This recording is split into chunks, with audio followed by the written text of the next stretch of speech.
Hi, I'm Julia, and this is Passion But Make It Profit, your go-to resource for actionable strategies to grow a profitable business without losing the heart behind it all. Today, I am here with my friend Sam, who is the social media guru for real estate.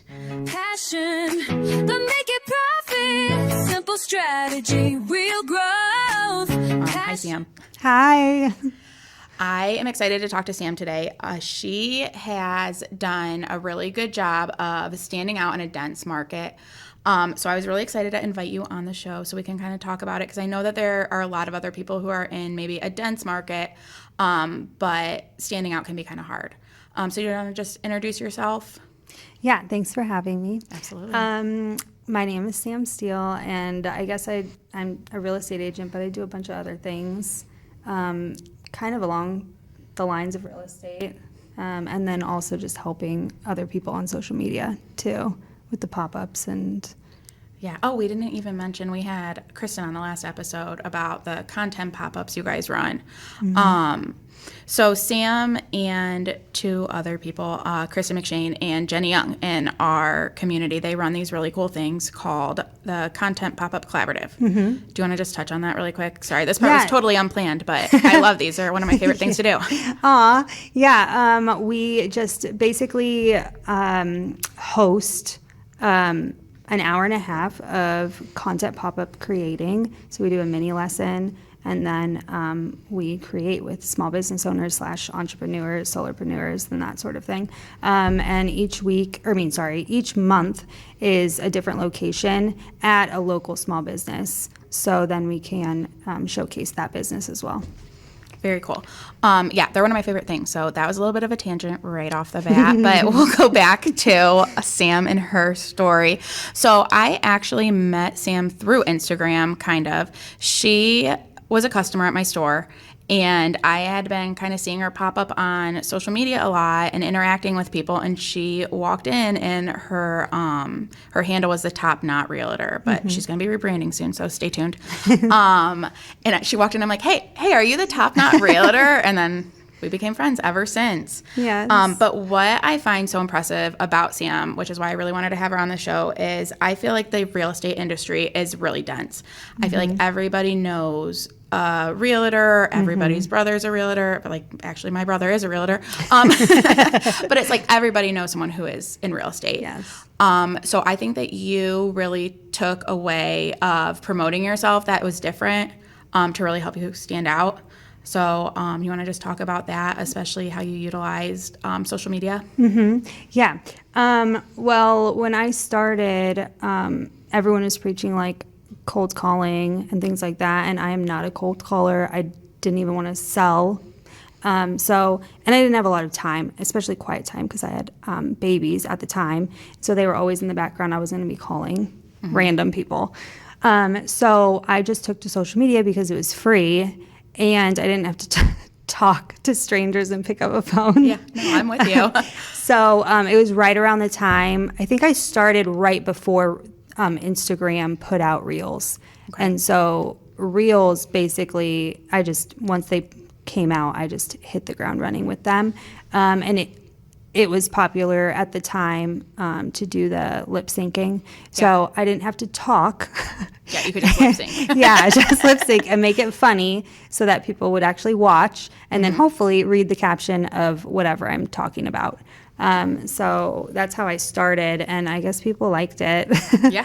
And I met a lot of people or I connected with a lot of people in the community just by doing that. Yeah. So when you were doing the lip syncing reels, I do not remember all the ones you did specifically, but were they all about real estate, or were they just about life in general, or how did you do those? Yeah, I did a mix of real estate, anything value-wise, and then mom, being a mom, a working mom, and maybe sometimes local things, like events and stuff, but mainly it was real estate, and then working mom, and bringing my kids to showings and things like that. Okay. Oh, yes, I do remember a lot with your kids in it. I think it was also just a really good way for you to get in front of people. I feel like that's how I saw you. And then people were engaging, especially when you were talking about local stuff. So I think it was just different. I like how you're comparing it, like before this, you were comparing it to your time for cold calling. So instead of cold calling, you were kind of just going on social media. Yeah, so like, a lot of sales industries, they time block their cold calling. So that was my cold calling. I would time block a time where I would record whatever it was, the reel that I was doing, and then write the caption, and then I would do the engagement, like all in an hour, let's say. Okay. So that was my time block. Okay. And do you think the engagement, going out and engaging with other accounts locally? Yeah, definitely. I would search on Instagram like Wadsworth businesses or Akron businesses, and I would add them, and then I would engage with their posts and things like that. And that's how it got the snowball going. Okay. Yeah, probably same with the Makery and Twine Design. Yeah, that's kind of how I did it too. Yeah. But I think I jumped on the Reels trend a little bit later. I think I started creating Reels when Reels first came out, but I was nowhere near as consistent as you were. So I just think it's interesting that you kind of took that approach to it. And I know that you also focused a lot on like networking with other local businesses, which I think is maybe a little bit different than some other people in the real estate industry do it. Yeah, there's this saying, I don't remember like who actually says it, but someone says never have lunch alone. Well, I couldn't do lunch, so I would just drop my kids off at preschool, and I would never have a coffee alone or a breakfast alone, and that's how I started doing that. So whoever I was connecting with on social media, I would invite them on Tuesdays and Thursdays to coffee. I love that. So I would drop my kids off in Wadsworth for preschool, and then probably go to like Valley Cafe or a local coffee shop or whatever, meet them for an hour and a half or so, and then go back and pick the kids up. So are these, when you're saying that, is this potential clients? Is this just other people you wanted to collab? Or everyone? It's small business owners, because I would reach out to small business owners to put my local foot in the door, let's say, to purchase their stuff for my closing gifts.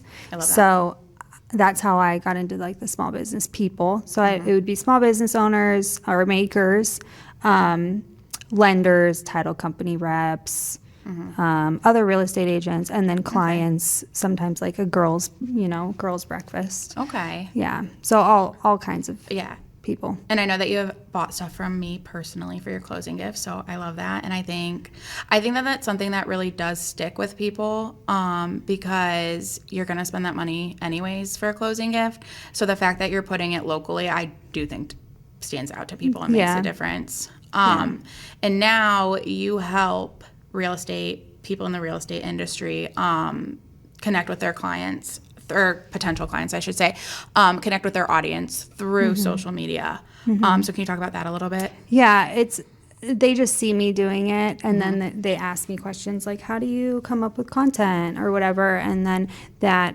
started, I say coaching, but mentoring or coaching. That started that. So I'll meet them. Usually it's an hour, and we'll just go over what their niches are, or what they would want them to be. Yeah. And then I just figure out a game plan for them, a step-by-step game plan on, these are like the pillars that you should be focusing on.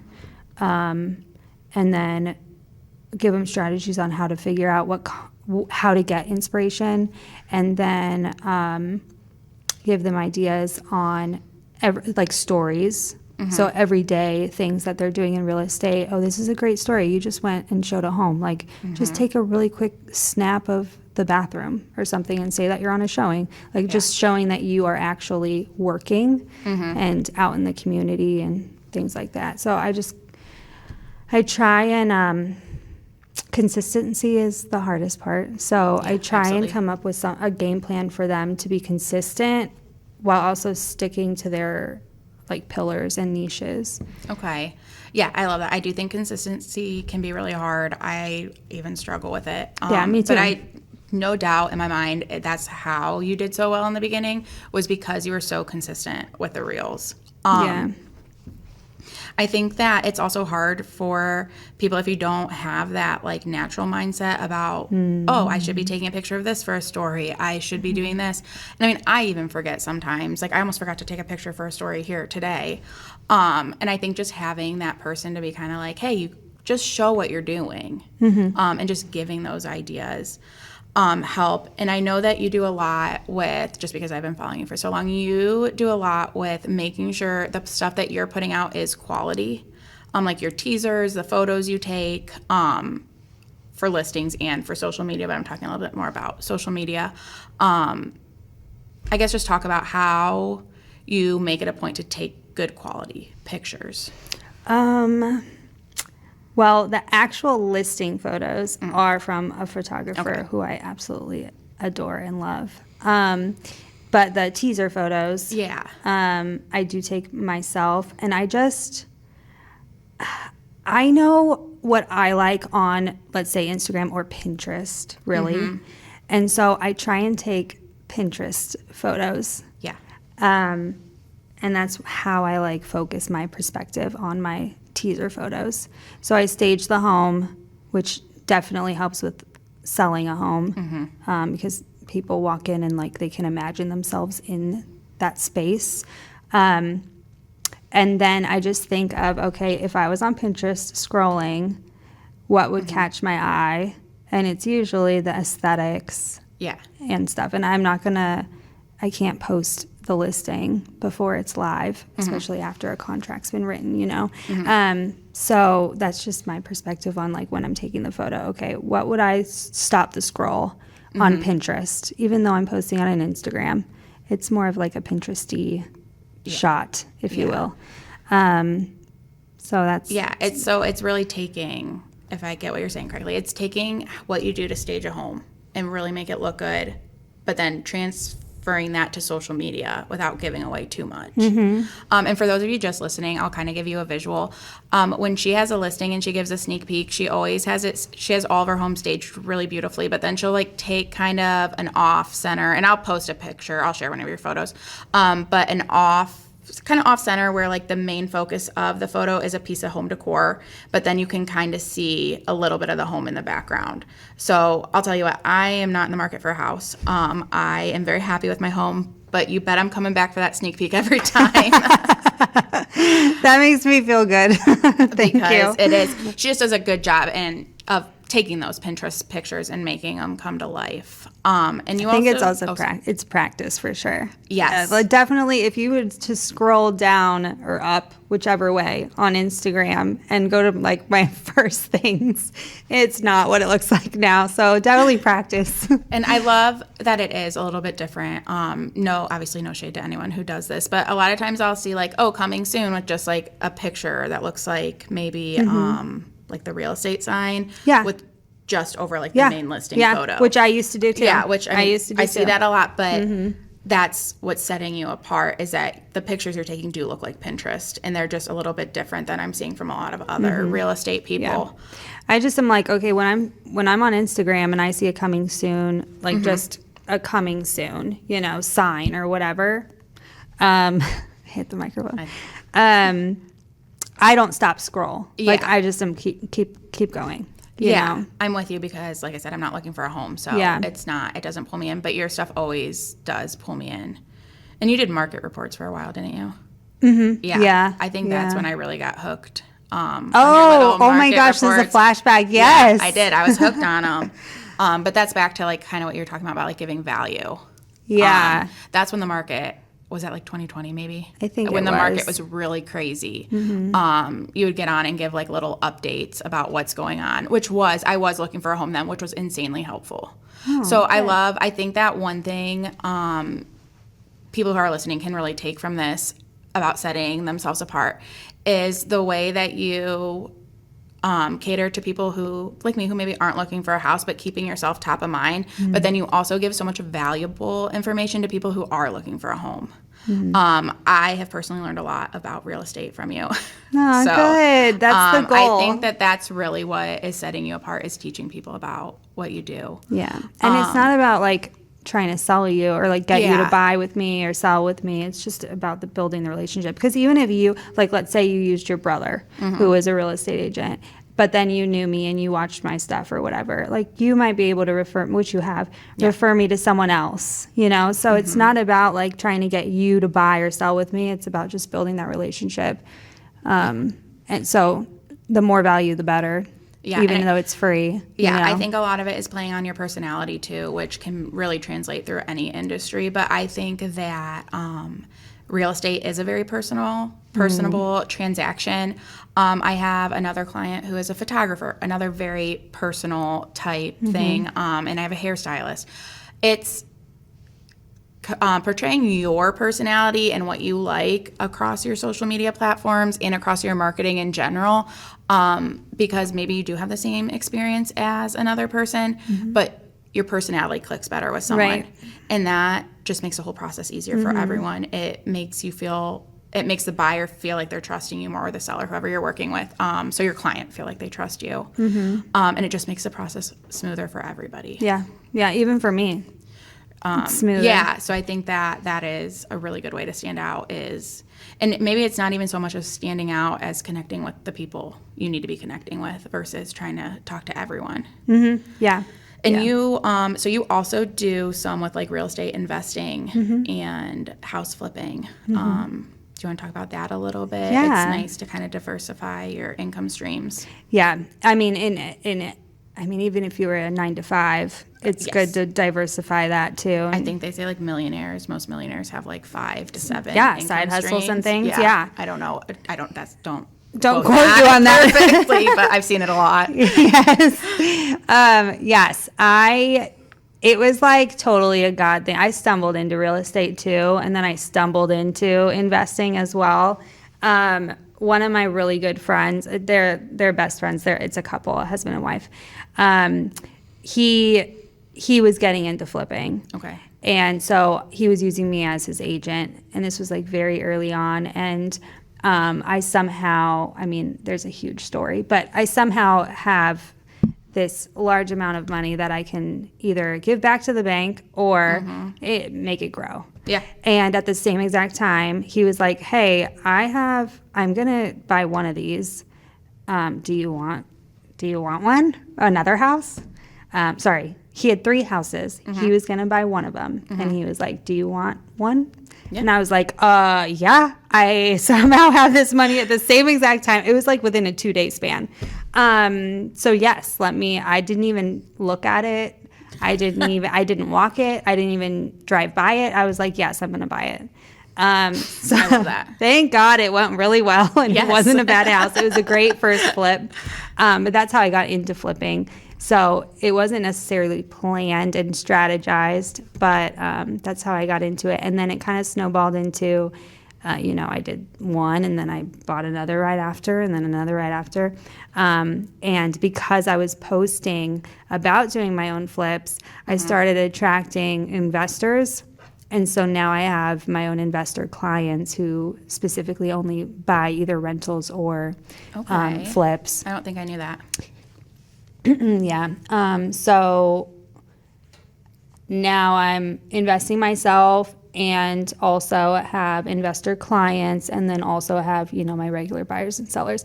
And it's been beneficial for my regular buyers and sellers just in the fact that I've connected with a ton of contractors and specialists like electricians, plumbers, and that sort of thing.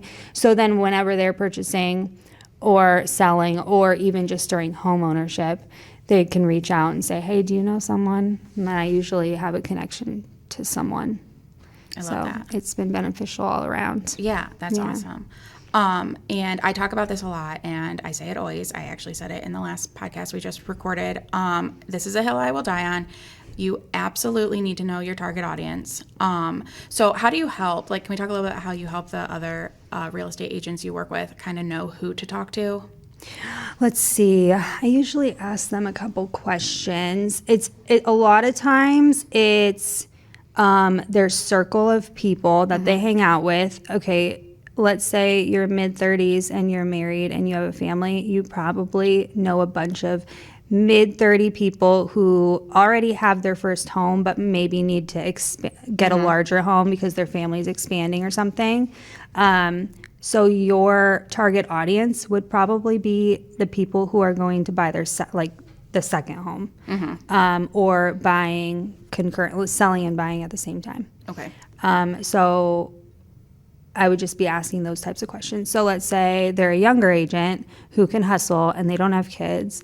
Well, maybe your niche is first-time home buyers or investors, because you can, you have all the time in the world to do that, to handle investors and first-time home buyers. So I just ask specific questions on where they are in life, because they can usually relate to those other people. Yeah, I love that, who they can relate to. Yeah. So my dad's wife, so my stepmom, is also a realtor, and they're in Texas. But I always thought it was really cool because she kind of did that with trying to stand out in a dense market.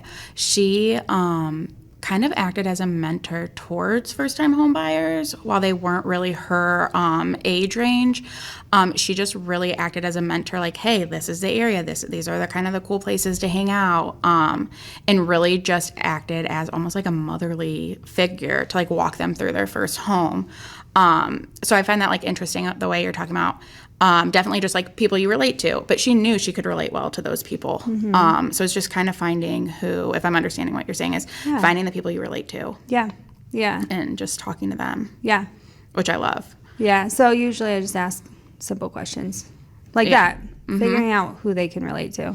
Yeah, I love that. Well, thank you so much for You're being welcome. here today. Thank you for having me. Can you tell everyone where they can find you online?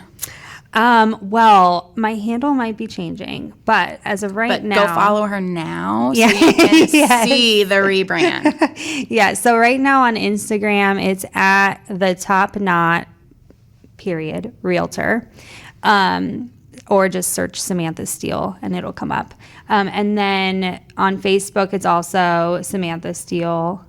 And I'm not really on TikTok or Twitter or anything. Those are the main two. That's all right. Yeah. That's mostly where I am too. So yes, and I will for myself too. You can find me on Instagram at Just Flourish Marketing. That is where I hang out most of the time. I am also on TikTok with the same handle. And on Facebook with the same handle. So thank you guys so much for tuning in. And I am Julia, and this is Passion, but Make It Profit, your go-to resource for actionable strategies to grow a profitable business without losing the heart behind it all. Passion, but make it profit. Simple strategy, real growth.